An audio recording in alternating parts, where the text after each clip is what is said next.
The world cannot develop without a continued emphasis on science and technology. And if we try and stand still, we're in trouble. So we have to move forward. And I think placing it on the agenda of the G20 is absolutely essential.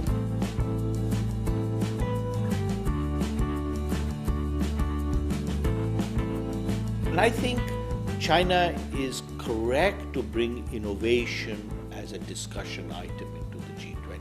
Overall, China has, as you know, stressed that it wants to, put in this aspect of innovation. It wants to ensure that it is, invigorating or raising the bar on actions, including on structural reforms. It wants to focus on interconnectedness, including on trade and investment, and it wants to make sure that the growth is inclusive. So I think that's a nice thematic way to link all the agenda items. But then from here, what China will have to do with the G20 is to say what then are the concrete deliverables.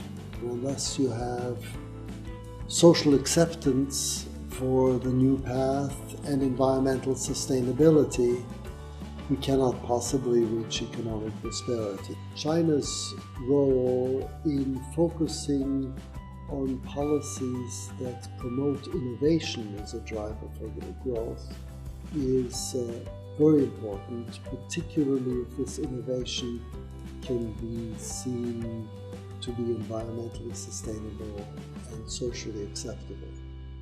How to achieve such innovation will be a big challenge for the Chinese presidency. So my expectations for China are high because of this broad agenda of complementary issues that China has brought into the G20 agenda. And it comes at a critical time in history.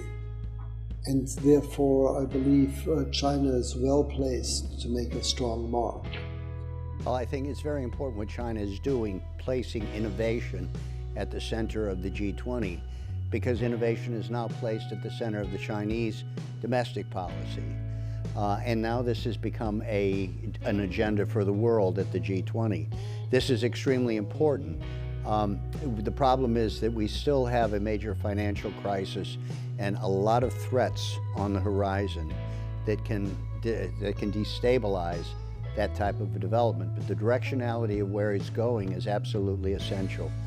The world cannot develop without a continued emphasis on science and technology. We have certain limits to what we can do with our present technology, and if we try and stand still, we're in trouble. So we have to move forward, and I think placing it on the agenda of the G20 is absolutely essential. So the new source of global economic growth is actually going to be pretty similar to the existing sources of global economic growth. Innovation is actually a process that has been happening for many centuries. It is something that will continue to happen, and economies will need to adjust to that. The actions which governments have, the policy toolkits they have, you can think of broadly in three main areas, and that's fiscal policy. Related to fiscal policy is structural reform, and the third is monetary policy settings. And those are still going to be the toolkits that governments are going to rely on when they come to trying to spur growth. This happened in all the traditional economy industries today. These are going to be the same tools that will be used in managing innovative new industries as well.